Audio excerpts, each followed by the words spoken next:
This cult classic game has been released 3 separate times over the years, but as of right now, one version has almost been lost to time due to the over-reliance on digital-only releases and the modern trend of video game delistings. So let's have a deep dive into the bizarre releases of my personal favourite game, Beyond Good and Evil.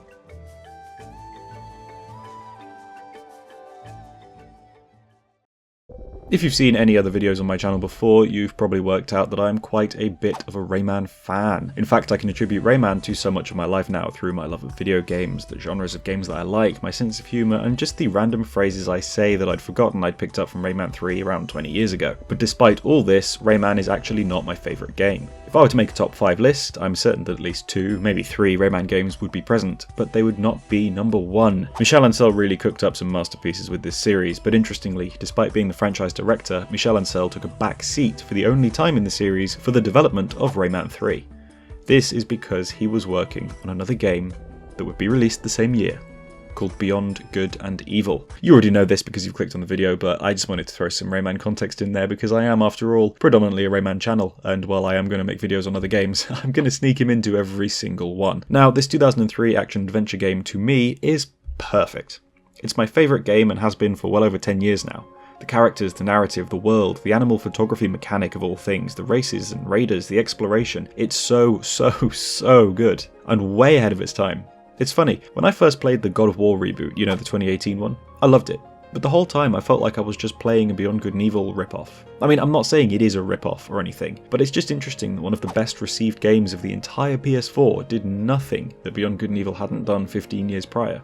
I know, obviously, God of War has its distinct combat and story, but outside of that, like the way the game is framed, the way the world works, the way quests are handled, things like that, it's incredibly similar, and Beyond Good and Evil absolutely paved the way for that. I won't do a deep dive on this game right now, I'm saving that for another time, but because I love the game so much and it is my favourite, I've been struggling to write a video that I deem good enough. It's silly really, but for now, this is all I want to talk about before I go really hard and make probably a multiple hour long video expressing my unrequited love for this game. In 2003, the game launched to poor sales, actually. You may feel like you hear about Beyond Good and Evil a lot more recently, but at the time it wasn't well known at all. It got glowing reviews, but nobody knew about it or played it, really. 2003 was a particularly good year for video games, actually. The PS2, GameCube and Xbox were all well-established consoles, and developers knew how to get the best out of them. In fact, that year Ubisoft themselves were firing on all cylinders with Rayman 3 and Prince of Persia: The Sands of Time both coming out alongside Beyond Good and Evil 2, and unfortunately leading Beyond... Did I say Beyond Good and Evil 2? I'm going to say that again. In fact, that year Ubisoft themselves were firing on all cylinders with Rayman 3 and Prince of Persia: The Sands of Time both coming out alongside Beyond Good and Evil 1. I guess it just got lost in the smoke, really, with so many other releases. I mean, Call of Duty came out that year, for God's sake, and you know what happened with that. So it's understandable Beyond Good and Evil kind of just got overlooked. It's sad, but, you know, either way, it sold well enough that you can easily get a hold of it now, especially if you want a PS2 copy. GameCube and Xbox copies are a little more expensive, but they are out there, and, you know, if you really want one and you have money, you can get one easily on eBay or even CEX. Or GameStop if you're American. I don't know, does GameStop even still exist? Is GameStop British? No, Game is British. Man, I miss actual video game stores and not like charity shops that also sell gold and stolen laptops. I miss like just CEX basically, but not a massive corporation. Oh well.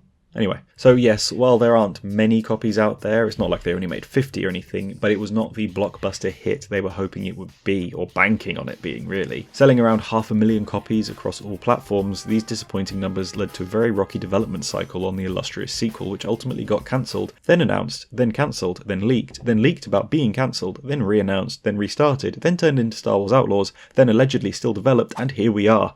But it's not a real game. It's never happening. I'm sorry. As the years went on, the first game began to get a bit of a boost in public attention. You know how it goes. Nothing huge, but more people were getting to know the name. Enough that 8 years after release, in 2011, Ubisoft released an HD port of the game digitally for Xbox 360 and PS3.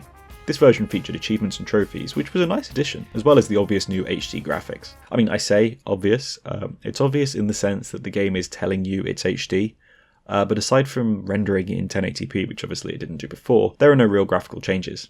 Not that this really matters, the game always looked really good, and certainly in 2011 it had aged very, very well. This version reportedly sold quite well and did some good for the franchise.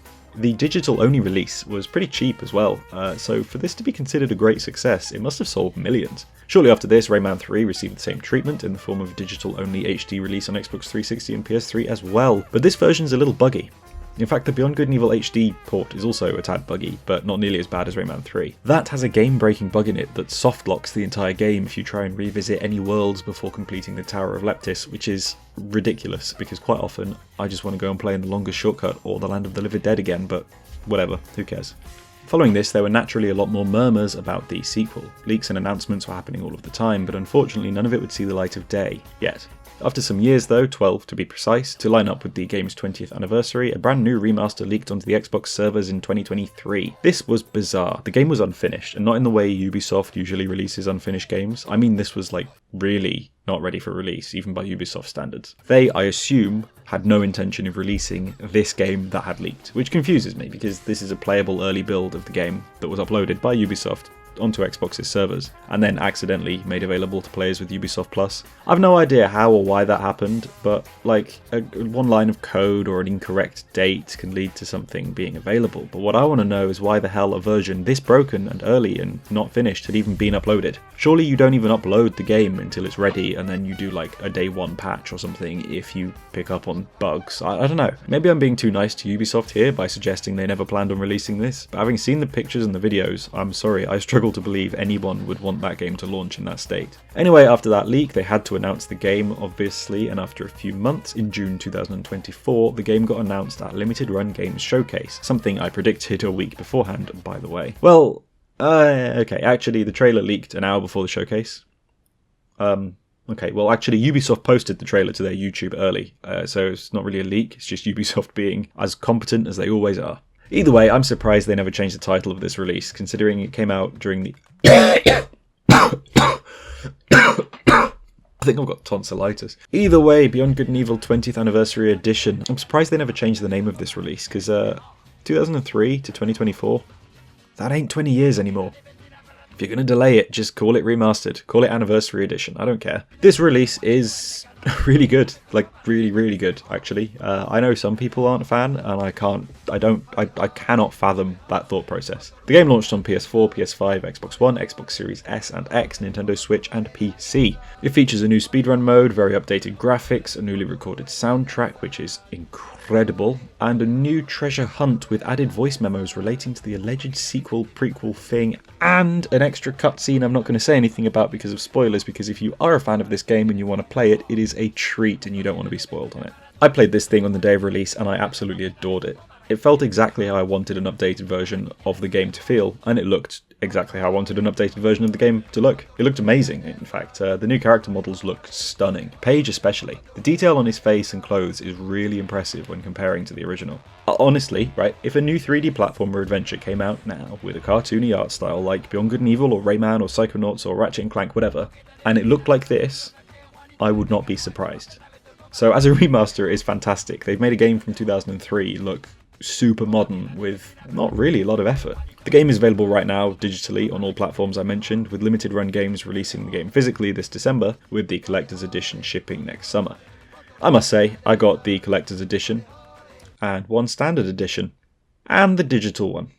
I love this game, and for the remaster to be this good, I'm both surprised and thrilled, and very loose with my wallet. Anyway, I have my theories about what this remaster means for the future of Beyond Good and Evil, which I will get into another time. Maybe that'll be my next video on this franchise. When the Anniversary Edition released, the old digital copies got delisted from most platforms. The original game on Steam got removed, and the two HD ports on Xbox 360 and PS3 got delisted as well. As of writing this, you can still buy the original game on GOG, as well as the remaster, but the original game is not the version I mentioned in the title and thumbnail and beginning of this video. You can buy a disc on PS2 for that really easily, or just get it on GOG, and the remaster, having just come out, is obviously readily available and easy to get hold of, and it will be even more so once the disc launches next month. So go do it, actually. Let's make it sell well so they make another one, please. Yeah, anyway, the version I'm talking about here is the HD port on Xbox 360 and PS3.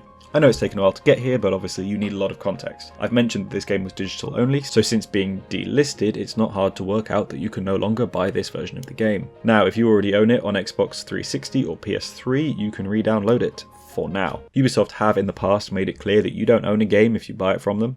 You just own the rights to play it until they decide You can't anymore. They removed the crew from people's Uplay or Uconnect libraries despite them owning it. So yeah, that could happen. I don't know the rules though, when it's done through Xbox Live and PSN. It might be harder to take that away from customers, like it might be up to Microsoft or Sony. Even still, like all the non-backwards compatible Xbox 360 games on Xbox Live Arcade, Beyond Good and Evil HD is no longer purchasable. However, it is backwards compatible, it's just no longer purchasable for a different reason. Therefore, it is now the lost media version of the game. Technically. Despite being the one that probably sold the most, actually. However, you did not come here for me to ramble on and tell you that a game has been delisted and is lost media because you saw the thumbnail. I've already told you that. There is a caveat to all of this, and this is really, really cool. During the days of the Xbox 360, a lot of digital games got released on disc in packs so that gamers could play them without having to connect to Xbox Live or buy anything digitally with credit card information or anything like that. I really like this idea. Back then, in the age where physical media was king and digital media was still quite new, it got a special physical release because digital games weren't everyone's bag. These days, we're lucky to get a physical release at all, even for the biggest games, like Game of the Year, you're not even going to get a physical release half the time. Anyway, these packs were initially by Microsoft and included games like Uno and Geometry Wars. Then PopCap did a couple with like Bejeweled and Plants vs Zombies. I'm going to do a video on them one day because they're really bizarre. They're different between different countries and yeah, really cool to have. But then Ubisoft made a very unique pack. This triple pack bundles Outland, From Dust and Beyond Good and Evil HD all on one disc that can be played offline without having to connect to Xbox Live or entering your card details into Microsoft servers. Wow, I should put more full stops in this script. Now, I know this may sound silly, but for me, a collector and a massive fan of Beyond Good and Evil, this is incredibly cool. You see, of the 3 versions of the game, this is the only one that got a physical release in one very limited way. You know, the original you could get on PS2, Xbox, PC, GameCube, and the new one you can also get on all the consoles and it's readily available. But this one, so different. I don't know how many copies there are, but they're not cheap, so I imagine there's not that many. This never happened on PS3, only Xbox 360, so as it stands, Beyond Good and Evil HD wasn't digital only. And I'm the proud owner of a sealed copy of this weird triple pack. The Xbox 360 was no stranger to weird packs that either existed as rare oddities or just packed in games that made no sense being together.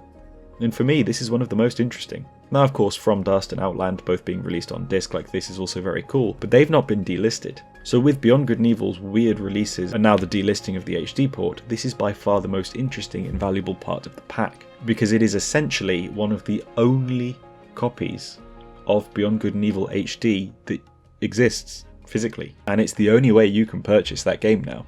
Obviously the Anniversary Edition is fantastic, and I completely see why they delisted the other one because the Anniversary Edition is better, but I think this is still fantastic, and I love rare oddities like this. Thank you for watching this one. Beyond Good and Evil is very special to me, so I just wanted to show off the cool little tidbit here. It may not be interesting to anyone else in the entire world, but this kind of thing is right up my alley. I've been collecting these oddities recently, you know, games on disc that never should have been, bundles that made no sense, digital currency in a game box but with no disc.